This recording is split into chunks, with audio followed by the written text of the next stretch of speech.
तुझ्यात सारी कोठे मला भेटशी, कोठे मला भेटशी अनंत युगाच्या नारायणा रे, कोठे मला भेटशी अनंत युगाच्या नारायणा रे, कोठे मला भेटशी अनंत युगाच्या नारायणा रे, कोठे मला भेटशी जीव हातमय तुझ्यात सारी, जीव हातमय तुझ्यात सारी कोठे मला भेटशी, कोठे मला भेटशी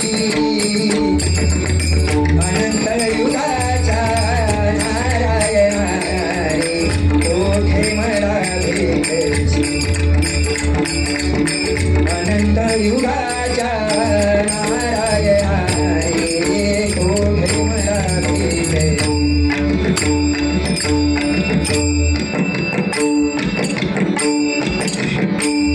सुस्वरगम धन्यवाद आजा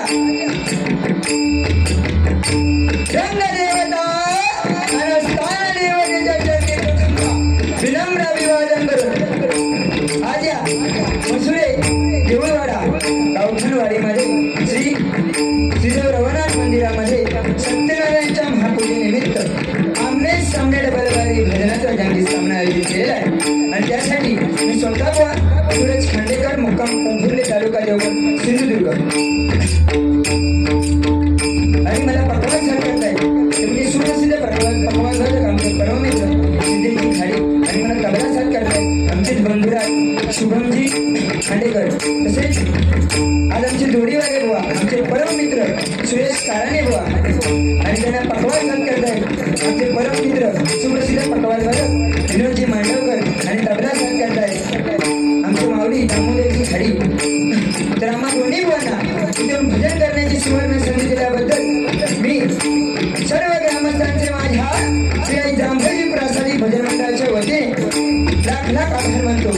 तसेच या बारीसाठी ज्यांनी आम्हाला संपर्क केला आमचे बागुले काका तसेच त्याचा सर्वांचे माझ्या श्री आई जांभई प्रासादी भजन मंडळाच्या वतीने मी लाख लाख आभार मानतो। तसेच आम्हाला जे सुंदर साऊंड सर्व्हिस लाभले ते म्हणजे विनोदजी मिस्त्री त्यांचे सुद्धा माझ्या श्री जांभई प्रासादी भजन मंडळाच्या वतीने मी लाख लाख आभार मानतो।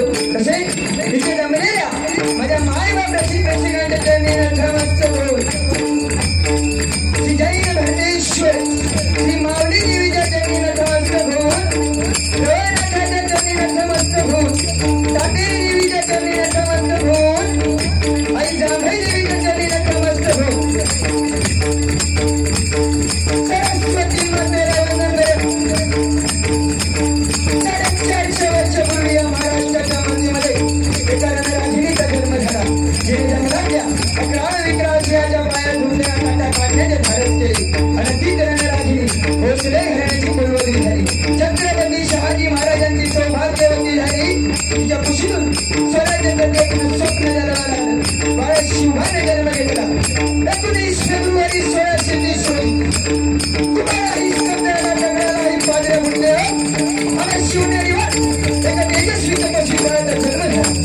अशा बहुजन प्रतिपादक हिंदवी प्रतिपादशा हिंदवी स्वराज्य संस्थापक छत्रपती शिवाजी महाराज यांना मानाचा मुद्रा करून मी आमने सामने रंगीत संगीत 2020 डबलवारी भजनाच्या जंगी सामन्याला सुरुवात करतोय। जय हिंद जय महाराष्ट्र, जय हिंद जय महाराष्ट्र, जय हिंद जय महाराष्ट्र।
या कुंदेंदु तुषार हार धवला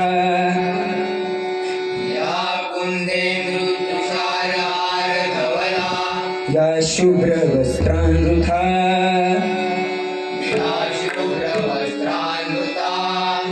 या वीणावर दंडमंडित करा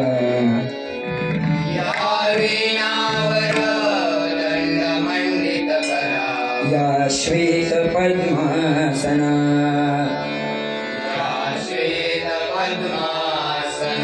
या ब्रह्माच्युत शंकर प्रभुतिभिः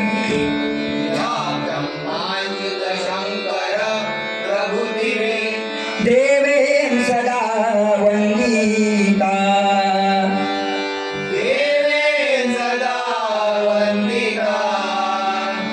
सामा पाचु सरस्वती भगवती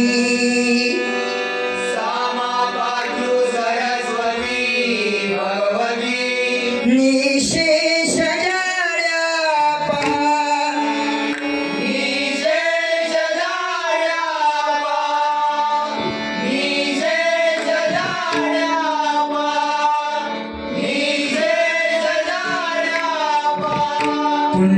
पुंडरीकावरदे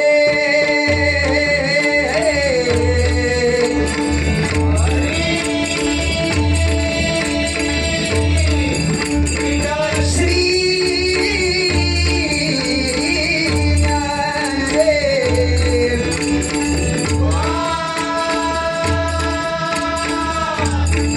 श्री पंढरीनाथ गणपती गजानन श्री माऊली देवी जांभई देवी श्री वरवनाथ सातेरी श्री सत्यनारायण जय जय रघुवीर समर्थ हर हर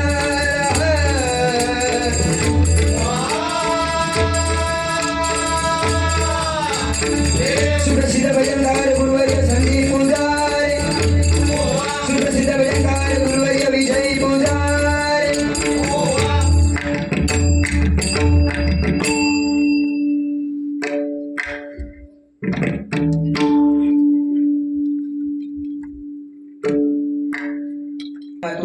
जर पहिली मुंबई जर कोणी दाखवलं नसेल तर ह्या माणसांना का दाखवल्या ते जोरदार त्यांच्या पिटाळे वाजल्या नुसती मुंबईत दाखवलं नाही सगळा माझा तिने थैरच केला नाही हो मी लोकांना असोच गेलेलो सगळा तिने माका बघून दिल्याने खरोखर असो जीवाभावाचं मित्र मिळून सुद्धा आज भाग्य लागता आणि आज माझा भाग्य की त्यांच्या बरोबर माका असं मध्ये मध्ये असो भेटता बाकी काय नाही अप्रतिम गायना भगवानचा माका काय बाबा तुमच्या एवढा जमणार नाही तोडका मोडका त्या भगवंताचा नामस्मरण करूचा प्रयत्न करणार आहे काय चुकला सांभाळून घ्यावा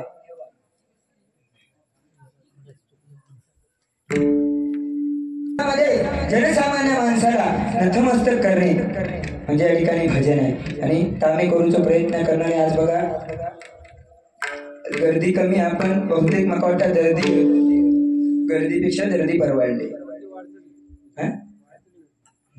वाढतले ना येऊन दे आज बघा या ठिकाणी मोठ्या प्रमाणात आपले मायबाप श्रोते उपस्थित आहेत आज आपला भजन श्रवण करतो आणि या नवविधी भक्तीमध्ये श्रवणीय भक्ती सर्वात मोठी भक्ती आहे बरोबर की नाही कारण लोखंडाला चुकू नका परिसराचा स्पर्श झाला तर त्याचे सोन्यामध्ये रूपांतर होते आणि या मानव देहाच्या मुखातून चुकून हरिनामाला तर त्याची अर्धी पाप नष्ट होतात या हरिनामाची ताकद आहे आज बघा मृत्यू समयी जर एखाद्याच्या मुखातून जर हरिस्मरण आलं ना तर त्याची सर्व पाप नष्ट होतात पण एक जर मृत्यू समयी जर हरिस्मरण इला नाही तर त्याचा जन्म मृत्यूचा फेरो कधी चुकत नाही म्हणून हरी हरी हरीचं नामस्मरण करीत राहा हसत राहा कारण कधी गचको होईल सांगता येत नाही कारण हो हसता हसता लोका मेली जास्त पण हसू नको मला काय वाटतं घाम फुटलो माका बाकी बघा चुकला विकला मुंबईवाले चुकला विकला तर जरा सांभाळून ठेवा. हा होय होय पेटवते मी इकडे धागा आवडलं मी पेटवतोय असं होतं खय म्हणजे मृत्यू समय हरिस्मरण. उदाहरणार्थ तुमका सांगतोय दिंडीराव नावाचे एक महादैत्य त्यांनी सर्वांका त्याही भगवान करून सोडला. मग ते सगळे विष्णूंकडे गेले आणि विष्णूंका सर्व काही सांगितलं. तेव्हा विष्णूंनी काय सांगितलं की मी मल्लिकार्जुनाचा रूप धारण करून त्या दिंडीरावाचा नाश करीन. मल्लिकार्जुनाचा रूप धारण करून त्या दिंडीरावाचा नाश करीन. पण बुवा कसा जलंता बघा. एक श्रीचंद्र राजा राहत होतो आणि त्यांनी सहस्त्र वर्ष कठोर तप केला हिमालयात आणि शंकरांका प्रसन्न केला आणि वर मागितला की माका असो वारली की असो पुत्र दी की जो या दिंडीरावाचा नाश करेल. असो पुत्र दी की जो या दिंडीरावाचा नाश करेल. आणि वर मिळालं बुवा. आणि काही दिवसानंतर श्री चंद्रदेव राजाची पत्नी ही गर्भवती राहिली आणि एक सुंदर मुलास जन्म दिला. तो मुलगा म्हणजे मल्लिकार्जुन. आणि जसं मल्लिकार्जुन मोठं झालो आणि अरण्य शिकाऱ्यासाठी गेलो तेव्हा ते का दिंडीराव दिसलो आणि त्या दोघांमध्ये युद्ध झाला. 1000 वर्ष युद्ध चालला आणि बघून घेतला आणि तो लोहदंड नावाची गदा त्या दिंडीरावाच्या मस्तकात पेटवला आणि तो जमिनीवर पडलो. पण मरता हरिहरी हे 2 शब्द त्याच्या मुखातून पडले. हरिहरी हे 2 शब्द मुखातून पडल्याबरोबर मल्लिकार्जुनाच्या रूपामध्ये जो विष्णू होता तो प्रगट झाला आणि दर्शन दिलं आणि अलिंगन दिलं आणि वर मागायला सांगितला. तेव्हा त्या दिंडीरावने वर काय मागला की ज्या शस्त्राने माझा मृत्यू झाला त्या शस्त्राचं नाव या क्षेत्राला पडू दे. म्हणून आज पंढरपुरात गेलास की तुमका दिंडीरवर तिकडे आपली रुक्मिणी माता कुसुम बसलेली आहे आणि त्याला लोहदंड क्षेत्रकर म्हणतात. हो विषय नाही. सांगवलं तात्पर्य एवढाचा की मृत्यू समय हरिस्मरण असो वा खरोखर सांगते. ह्या मायबाप श्रोतेजनांका पण सांगते एखादा शब्द माझ्या चुकून तोंडात न जाय तेवढं फक्त सांभाळून घ्यावा.